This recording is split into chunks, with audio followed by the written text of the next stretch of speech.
Zvakaoma kani vedu wee mufunge uyauone ugodzokera nyaya dzicho kana dzatanga kubuda wedu weka munotoshaya pekunyarara. VaChristopher Mutsvangwa vari kunzi vari kushanda 24/7 kuita kushanda overtime chaiko chaiko kuti voita sei kuti vakwanise kunzi vapedze keriya yava Blessed Geza avo vanetsa. Nyaya iri kutaurika pano namajaira Jairos ari kuti in other circles Christopher Mutsvangwa is saying he was pushed to write the circulating ZANU-PF official communique in the middle of the night.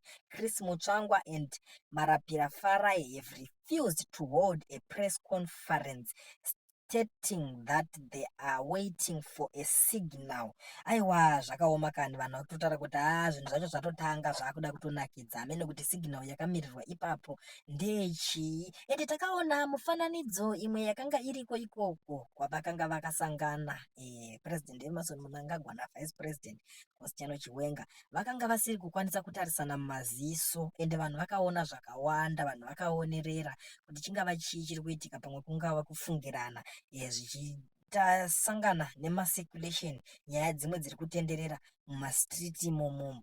Zvakatooma hama dzadiwa. Saka vaMutsvangwa vari kunzi vakazongonzi aiwa nyorai fasta zvingomuka zviripo mumastriti imomo kuita kushanda overtime chaiko chaiko, nekuti aiwa uyu muchinda uyu murume anonzi Gezi anetsa zvisingaite, anetsa zvekuti kana ivo vega vari kutya, vari kupanika ende vari kushaya kuti vomutangira papi, nekuti vamwe vanombobuda kuti vaGezi ingawani makazodai vaGeza ingawani paya makazombodidi, makazomboponda munhu wani, makazombodidi vanhu, zvakawanda zvinenge zvakungobuda zvichingotaurika. Asi panapa ndonyaya yatiri kuona iri kubuda.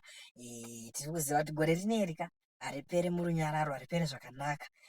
Zvizhinji kwazvo zviri kuitika, zvimwe zvacho kusangobuda zvichitaurwa pajekerere, vanozongotaura zvinenge zvanyanyisa kubuda out of hand, vanoedza pamusoro mhando yepamusoro kuwandiridza information kana kuti mashoko ezvinhu zvinenge zvichibuda zvichiitika. Asi isusu neguwa tikangozvinzwa totomhanya totouya toonesana kuti iko zvino ndo zvinhu zviripo, kuti vave kushanda neusiku kuitira kuti vabudise netsamba. Asi nyaya imwe iri kutaurwa nemaZimbabweans ndeyekuti zvoni tsamba dzinogona kungonyorwa chero nemunhu tongoiswa signature, hazvina kana nebasa rese.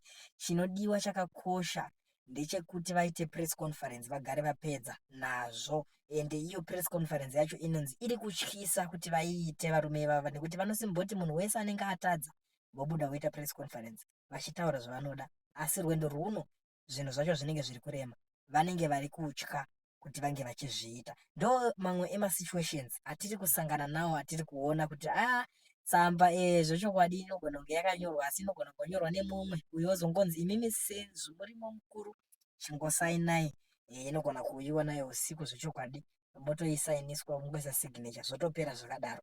Saka zvinoitika hama dzadiwa, asi ndo nyaya dzimwe dzacho dziri kutenderera, dziri kupisa, dziri kunetsa ipapa.